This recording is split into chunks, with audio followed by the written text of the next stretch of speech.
हद है निगाह तक फैला हुआ सुनहरा रेत का समंदर, जिसके ऐन दरमियान एक पहाड़ सर उठाए खड़ा था, जिसे दुनिया कोह ए फरेब यानी धोखे का पहाड़ कहती थी। यह पहाड़ स्याह पत्थरों का एक ऐसा मजमुआ था जो दूर से देखने पर किसी देव हैकल अफरीद की मानिंद दिखाई देता था, जो अपने शिकार के इंतजार में बैठा हो। कबीर, जो अभी महज 20 बहारें देख चुका था, लेकिन सख्त जान गाइड था, वह अपने ऊंट की नकेल को इतनी मजबूती से थामे हुए था कि उसकी पोरें सफेद पड़ चुकी थीं। उसका हल्का प्यास से कांटे की तरह चुभ रहा था और आंखों में रेत की जलन थी, लेकिन उसके सीने में जो खौफ धड़क रहा था वह रेगिस्तान की इस जहन्नुमी गर्मी से कहीं ज्यादा शदीद था। वह इस रास्ते का माहिर था। उसके बाप दादा इसी सहरा की खाक छानते रहे थे, लेकिन आज वह जिस रास्ते पर चल रहा था वह रास्ता वापसी का नहीं था। उसके पीछे घोड़ों के टापों और ऊंटों के भारी कदमों की आवाजें आ रही थीं, जो एक पूरे काफिले का शोर था। यह काफिला किसी ताजिर का नहीं, बल्कि सुल्तान के सबसे जालिम, जाबिर और बेइंतहा लालची वजीर जुराइस का था। जुराइस, जिसका नाम सुनते ही माओ के कलेजे कांप उठते थे, अपने 50 सबसे खूंखार सिपाहियों के साथ था। यह वह सिपाही थे जिनकी तलवारें कभी म्यान में वापस नहीं जाती थीं, जब तक कि वह खून का जायका न चख लें। उनके चेहरों पर रहम नाम की कोई चीज नहीं थी, सिर्फ हवस और हुक्म की तामील का जुनून था। जुराइस खुद एक बुलंद कामत अरबी घोड़े पर सवार था, जिसका शाही लिबास और झिरह बख्तर सूरज की रोशनी में चमक रही थी, लेकिन इस चमक के पीछे एक स्याह दिल छुपा हुआ था। कितनी दूर है वह मनहूस जगह? जुराइस की भारी और करख्त आवाज गूंजी। उसकी आवाज में एक ऐसी नागवार खनक थी जैसे किसी पत्थर पर लोहा रगड़ा जा रहा हो। इस लहजे में थकावट नहीं, बल्कि बेसब्री और गुस्सा था। कबीर ने अपने खुश्क होंठों पर जबान फेरते हुए कांपते हाथ से उफुक की जानिब इशारा किया। उसका हाथ हवा में लरज रहा था, शायद खौफ से या शायद कमजोरी से। बस कुछ ही देर और मालिक, वह जो धुंधला सा काला साया आपको लरजता हुआ दिखाई दे रहा है वही कोहे फरेब है। लेकिन कबीर की आवाज हल्क में अटक गई। उसने हिम्मत मुजत्मा की ओर बोला, लेकिन मेरी मानिए हुजूर, अभी भी वक्त है, हमें वापस लौट जाना चाहिए। वह पहाड़ कोई आम पहाड़ नहीं है, वह मलून है। मेरे बुजुर्ग कहते थे कि वहां जाने वाला कभी वापस नहीं आता। जुराइस ने एक जोरदार और तहकीर आमेज कहकहा लगाया, जिसने सहरा की खामोशी को चीर कर रख दिया। मलऊन, बद्दुआ, ये सब कमजोर और बुजदिल लोगों की कहानियां हैं कबीर। जब इंसान के पास हिम्मत नहीं होती तो वह अपनी नाकामी को शाप का नाम दे देता है। वह कोई बद्दुआ नहीं, वह खजाना है। मैंने पुरानी किताबों में पढ़ा है, सुना है, वहां 40 दरवाजे हैं और हर दरवाजे के पीछे इतनी दौलत है कि मेरी 7 पुश्तें सुल्तान की तरह राज कर सकें। तुम एक मामूली गाइड हो, तुम इन बातों को नहीं समझोगे। तुम्हारा काम रास्ता दिखाना है, नसीहत करना नहीं। कबीर खामोश हो गया।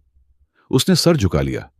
वह जानता था कि जुराइस जैसे जालिम शख्स से बहस करने का अंजाम सिर्फ और सिर्फ मौत है। उसकी गर्दन रेत पर गिरने में एक लम्हा भी नहीं लगेगा। जैसे जैसे काफिला पहाड़ के करीब पहुंचता गया, माहौल में एक अजीब सी तब्दीली आने लगी।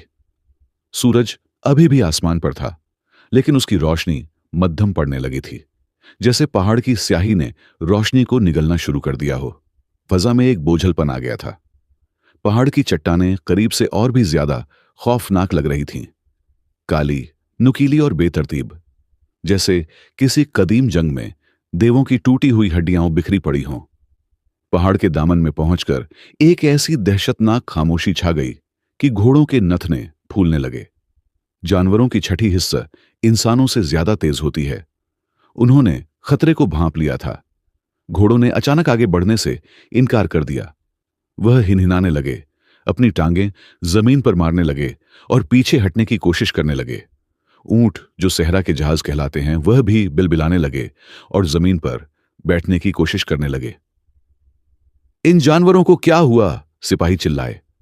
पैदल चलो, जुराइस ने घोड़े की लगाम खींचते हुए गजबनाक होकर हुक्म दिया। अगर यह जानवर नहीं चलते तो इन्हें यहीं छोड़ दो, हम पैदल इस पहाड़ को फतह करेंगे। वजीर, उसके 50 सिपाही और कबीर सब पहाड़ के बिल्कुल नीचे खड़े थे। उनके सामने का मंजर दंग कर देने वाला था। पहाड़ की ठोस स्याह चट्टानों को काटकर बनाए गए 40 अजीम उस शान दरवाजे उनके सामने थे। यह दरवाजे किसी शाही महल की तरह सीधी कतार में नहीं थे, बल्कि एक टेढ़े मेढ़े सांप की तरह बल खाते हुए रास्ते पर ऊपर की तरफ जा रहे थे। ऐसा लगता था जैसे यह सीढ़ियां बादलों तक जा रही हैं, या शायद सीधा जहन्नुम के गड्ढे में उतर रही हैं। हर दरवाजा दूसरे से कुछ फासले और बुलंदी पर था। हर दरवाजे पर एक अलग और अजीब और गरीब नक्काशी का काम किया गया था। किसी दरवाजे पर सोने के सिक्के उभरे हुए थे, किसी पर शराब का जाम बना हुआ था, किसी पर खून टपकती हुई तलवार और किसी पर हीरे जवाहरात से मुज़य्यन ताज। यह दरवाजे खामोश दावत दे रहे थे, एक ऐसी दावत जिसे कबूल करना मौत के परवाने पर दस्तखत करने के मुतरादिफ था। जुराइस की आंखों में एक जुनूनी चमक आ गई।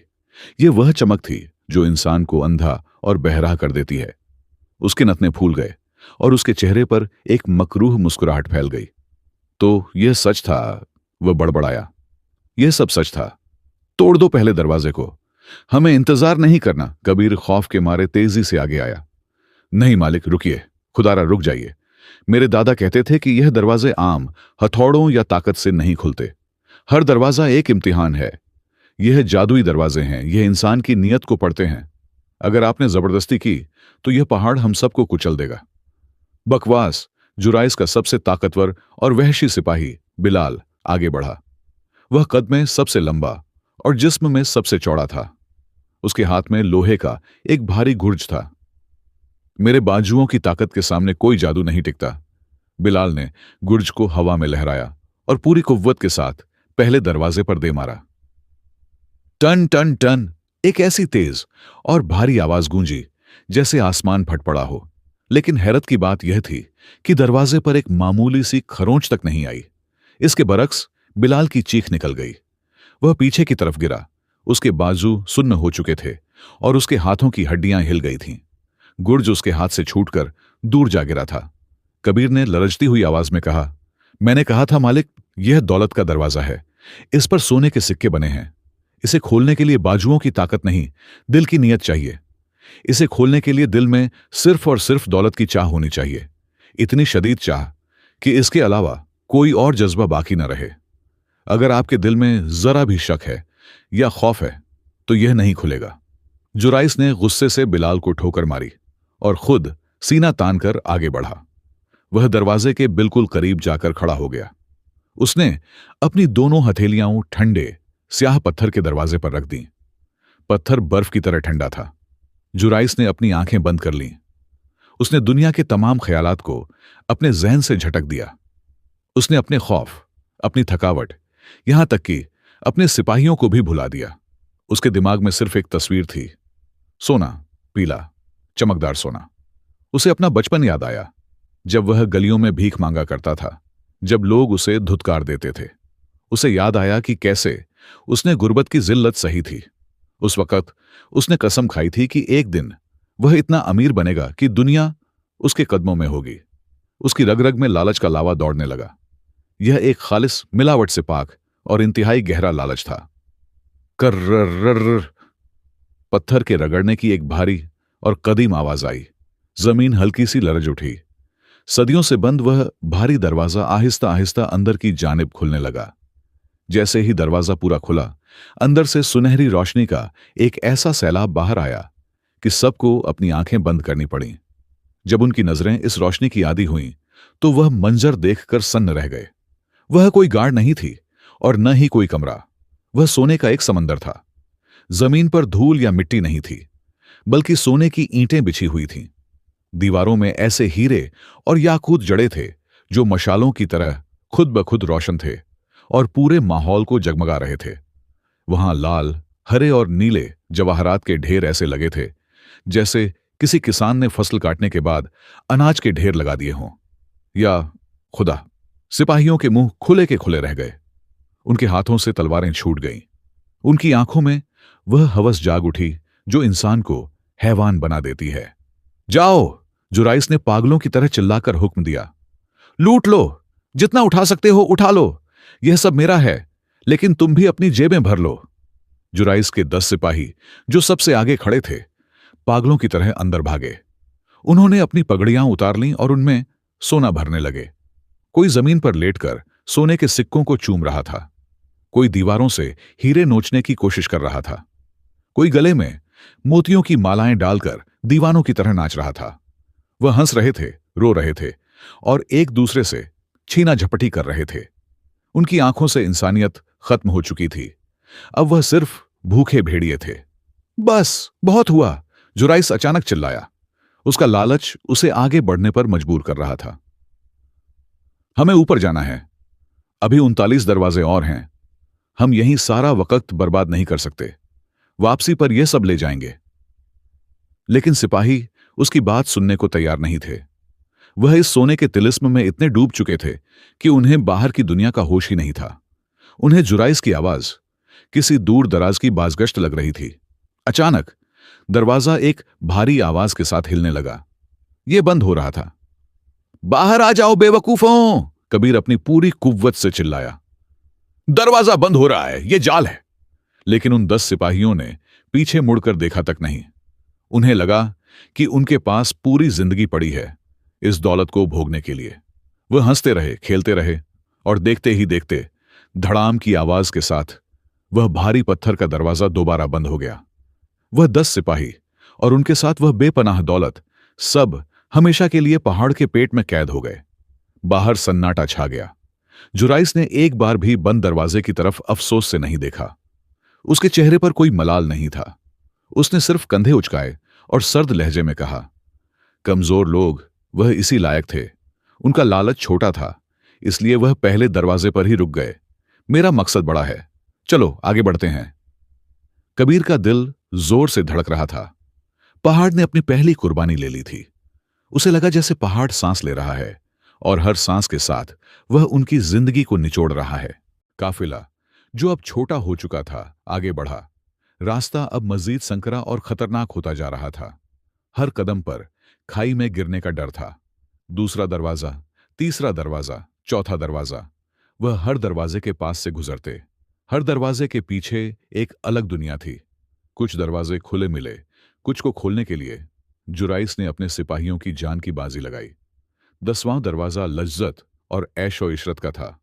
अभी वह दरवाजे से कुछ फासले पर ही थे कि वहां से ऐसी होशरुबा खुशबू आने लगी कि इंसान अपनी सुध बुध खो बैठे। ये खुशबू जाफरान, कस्तूरी और गुलाब की ऐसी आमेजिश थी जो सीधी दिमाग पर असर करती थी। अंदर से मधुर मौसीकी की आवाजें आ रही थीं और मखमली बिस्तरों की झलक दिखाई दे रही थी। जुराइस के कुछ और सिपाही जो बरसों से जंगलों और सहराओं की खाक छान रहे थे, इस आराम और लज्जत की कशिश को बर्दाश्त न कर सके। वह हुक्म सुने बगैर मिखनातीस की तरह खिंचे हुए अंदर चले गए। दरवाजा उनके पीछे बंद हुआ और उनकी हंसी की आवाजें हमेशा के लिए खामोश हो गईं। 20वां दरवाजा ताकत का था। वहां हवा में जादुई तलवारें, ढालें और झिरब अख्तर तैर रहे थे। वहां ऐसी ताकतवर ढालें थीं जो किसी भी वार को रोक सकती थीं और ऐसी तलवारें जो पत्थर को मक्खन की तरह काट सकती थीं। जिन सिपाहियों को जंग और खून खराबे का जुनून था, वह इस लालच में अंदर खींचे चले गए। वह यह भूल गए कि सबसे बड़ी ताकत जिंदा रहना है। वह हथियारों की चमक में गुम हो गए और पहाड़ ने उन्हें भी निगल लिया। जैसे जैसे वह ऊपर चढ़ते गए, कबीर ने एक अजीब बात महसूस की।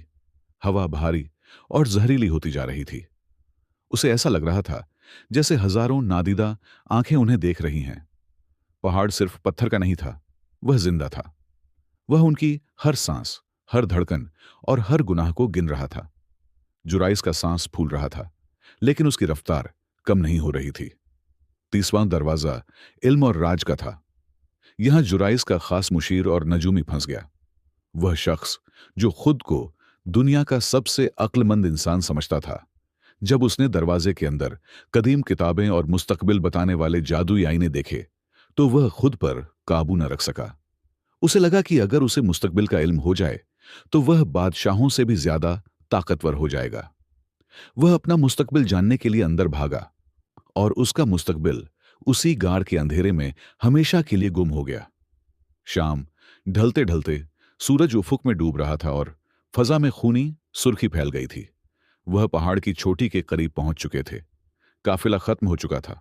अब सिर्फ 3 लोग बचे थे। वजीर जुराइस, उसका सबसे वफादार और देव हैकल मुहाफिज जोरावार, और कबीर। बाकी 47 लोग, घोड़े और पूरा काफिला पिछले 39 दरवाजों में गुम हो चुका था।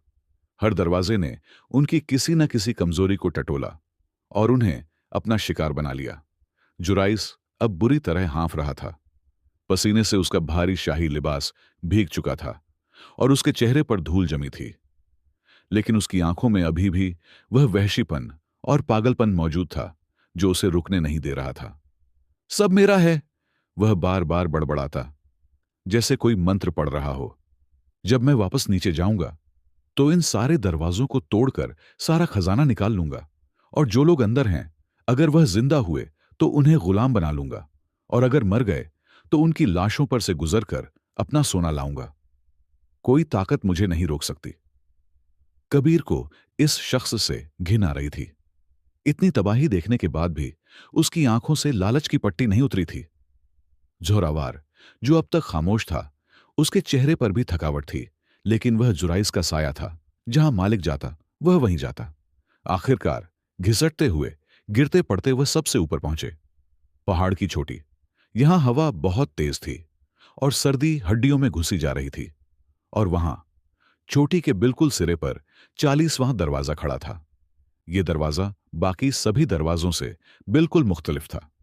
यह किसी सोने, चांदी या कीमती लकड़ी का नहीं बना था। यह काले, खुरदरे और जले हुए पत्थर का बना था, जैसे इसे जहन्नुम की आग में तपाया गया हो। इस पर कोई खूबसूरत नक्शकाशी नहीं थी, कोई तस्वीर नहीं थी, कोई हीरा नहीं जड़ा था। यह बिल्कुल सादा और बदसूरत था।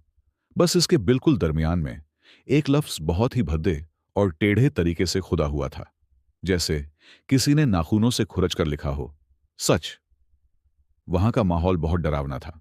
नीचे के दरवाजों पर जो शोर और कशिश थी, यहां वह सब गायब थी। हवा भी जैसे यहां आकर दम साध लेती थी। जुराइस, जो अब थकावट और पागलपन की आखिरी हदों को छू रहा था, लड़खड़ाते हुए दरवाजे की तरफ लपका। खोलो इसे, उसने जोरावार को हुक्म दिया। यह आखिरी रुकावट है। इसके पीछे जरूर आबे हयात होगा, या सुलेमानी अंगूठी होगी, या शायद ऐसी ताकत जो मुझे खुदा बना दे। खोलो इसे। जोरावार ने अपनी पूरी देव हैकल ताकत लगाकर दरवाजे को धक्का दिया। उसके बाजुओं की मछलियां तन गईं, गर्दन की रगें फूलकर रस्सियों की तरह मोटी हो गईं। वह चीखा, चिल्लाया, लेकिन दरवाजा अपनी जगह से 1 इंच भी नहीं हिला। यह दरवाजा जैसे पहाड़ का ही हिस्सा था, अटल और गैर मुतजलजल। जुराइस ने गुस्से से अपनी तलवार निकाली और पागलों की तरह दरवाजे पर वार करने लगा। चिंगारियां उड़ीं, तलवार की धार मुड़ गई, लेकिन पत्थर पर एक खरोंच तक नहीं आई। कबीर! जुराइस ने गुस्से से घूमकर कबीर की गर्दन पकड़ ली और उसे जमीन से ऊपर उठा लिया। तू जानता है ना इसका राज? बोल, ये कैसे खुलेगा? तू इस पहाड़ की कहानियां जानता है। मुझे बता, वरना मैं तेरी खाल उधेड़ दूंगा। यह आखिरी दरवाजा है, यह ऐसे बंद नहीं रह सकता। कबीर का दम घुट रहा था। उसकी आंखों के आगे अंधेरा छाने लगा। उसने मुश्किल से खरखराहट की आवाज में कहा, मालिक, हाथ छोड़िए, बताता हूं। जुराइस ने उसे झटका देकर छोड़ दिया। कबीर खांसते हुए जमीन पर गिर गया।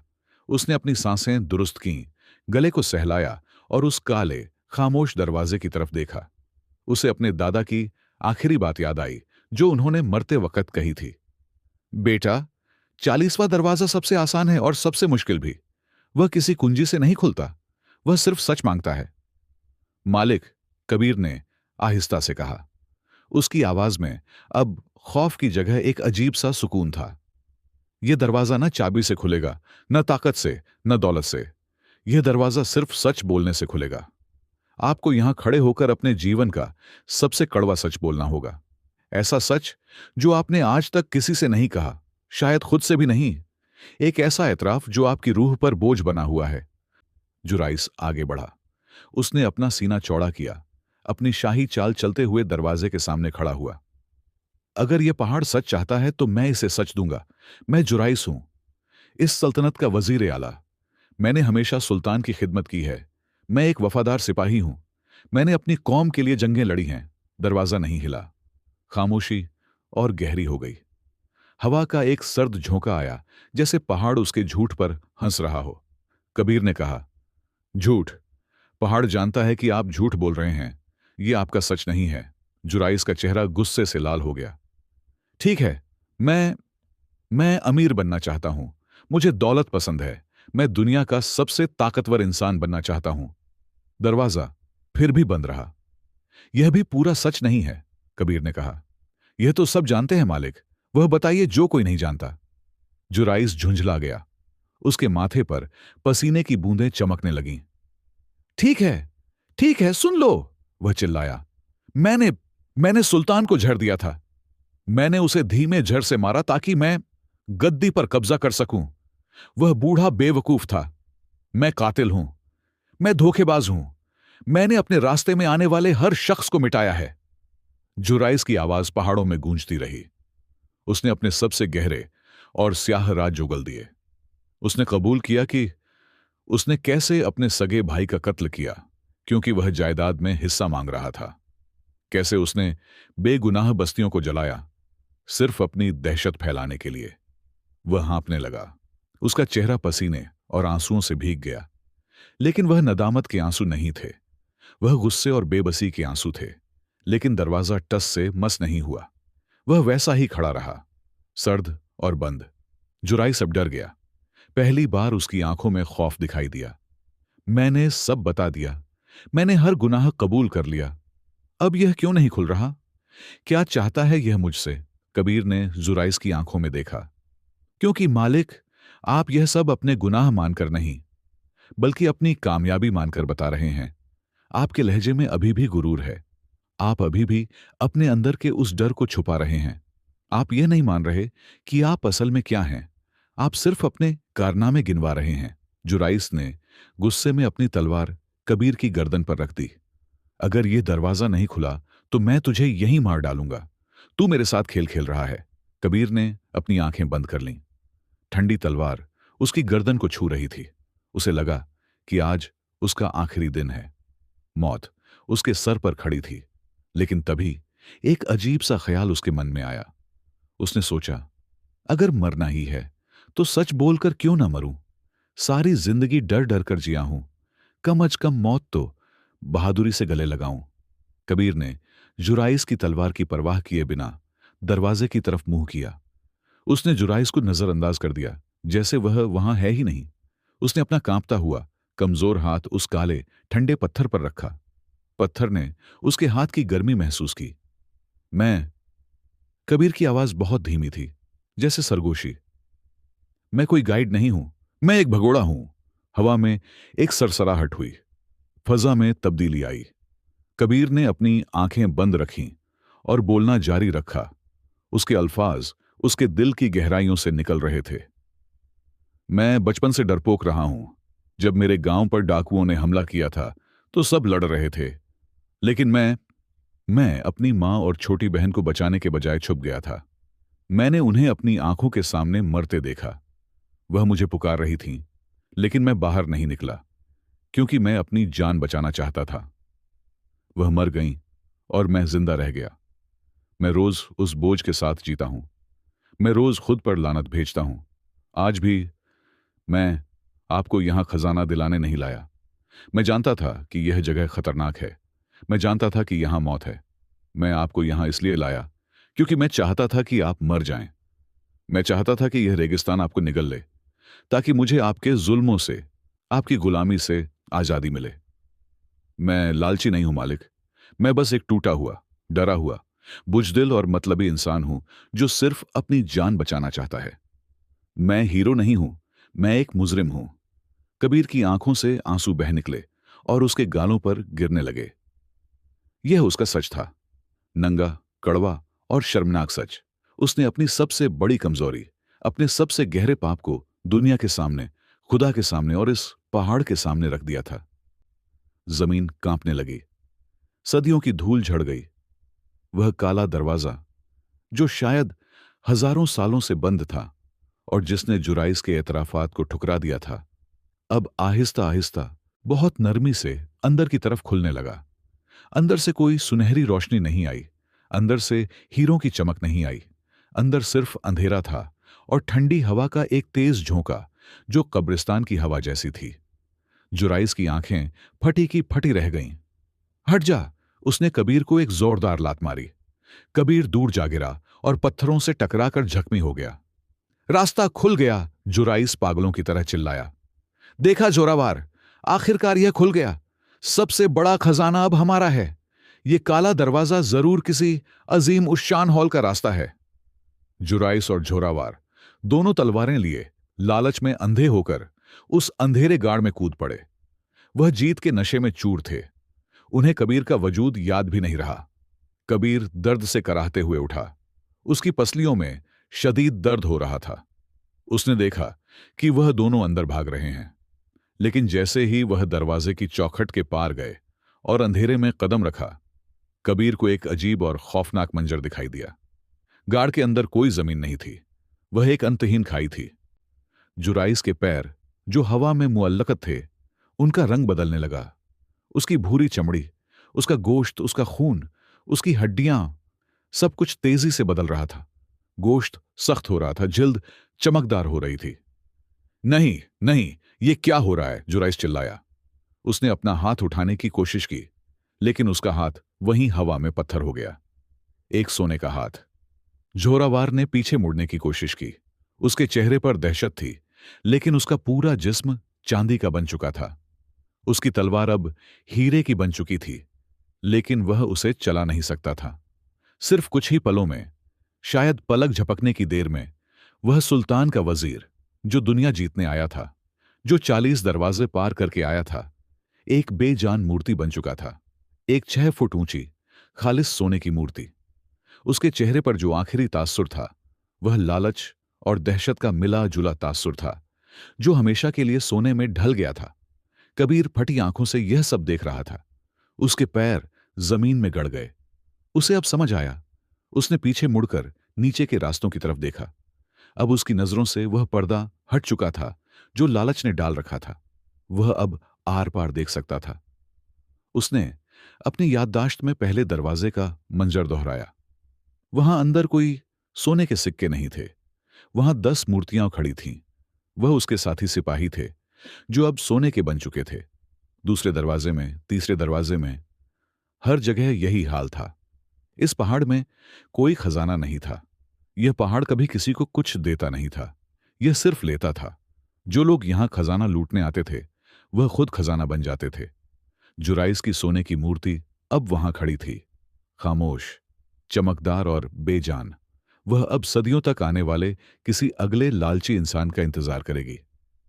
कल को कोई और आएगा, जुराइस की सोने की मूर्ति को देखेगा और खुशी से पागल हो जाएगा कि उसे सोने का मुजस्समा मिल गया। वह उसे उठाकर ले जाएगा, यह सोचकर कि उसे खजाना मिल गया। वह यह नहीं जानेगा कि वह एक लाश को उठा रहा है। वह यह नहीं जानेगा कि यह सोना कभी एक इंसान था जिसका दिल धड़कता था। यह एक चक्र था, लालच का एक कभी न खत्म होने वाला चक्र। इंसान का लालच ही उसे एक चीज बना देता है। जब हम चीजों से मोहब्बत करने लगते हैं, तो हम खुद भी चीज बन जाते हैं। कबीर आहिस्ता आहिस्ता पीछे हटा। 40वां दरवाजा अब भी खुला था।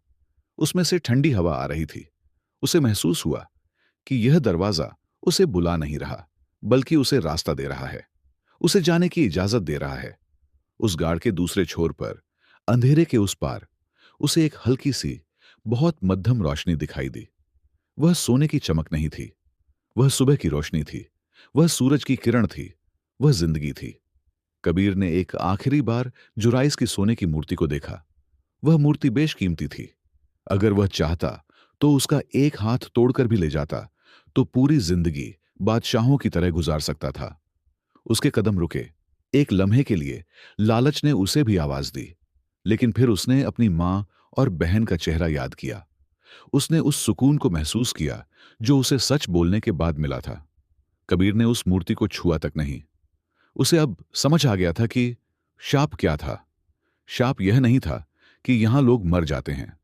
शाप यह था कि आप अपनी चाहत में इतने खो जाएं कि आप खुद को ही खो दें। सबसे बड़ी बद्दुआ यह है कि इंसान की हर ख्वाहिश पूरी हो जाए, यहां तक कि वह ख्वाहिश उसे निगल ले। कबीर उस गाड़ से होकर उन मूर्तियों के दरमियान से गुजरता हुआ दूसरी तरफ निकल गया। रास्ता लंबा था, अंधेरा था, लेकिन वह डरा नहीं। जब वह पहाड़ के दूसरी तरफ बाहर आया तो ठंडी ताजी हवा ने उसका इस्तकबाल किया। वह रेगिस्तान के उस पार आ चुका था, जहां रेत नहीं थी, जहां हरियाली थी, जहां पानी का चश्मा बह रहा था, जहां जिंदगी थी। उसकी जेब खाली थी। उसके पास न कोई सिक्का था, न कोई मोती, न कोई तलवार। उसके कपड़े फटे हुए थे, जूते घिस चुके थे और जिस्म पर जख्मों के निशान थे। वह थका हुआ था, भूखा था। लेकिन जब उसने गहरा सांस लिया और आसमान की तरफ देखा तो उसे अपने सीने में एक ऐसी दौलत महसूस हुई जो जुराइस को 40 दरवाजे तोड़कर भी नहीं मिली। आजादी, अपने मां जी के बोझ से आजादी, डर से आजादी, लालच से आजादी और सबसे बढ़कर खुद से झूठ बोलने से आजादी। उसके पीछे कोहे फरेब अब भी खामोश खड़ा था, अपने अंदर 40 नए खजानों को समेटे हुए, अगले शिकार के इंतजार में। और रेगिस्तान की हवा में अब भी वही पुरानी बदुआ तैर रही थी, जो सिर्फ उन लोगों को सुनाई देती थी जो सुनने की हिम्मत रखते थे। कबीर ने मुस्कुराकर एक नई सुबह की तरफ कदम बढ़ाया। उसने पीछे मुड़कर नहीं देखा,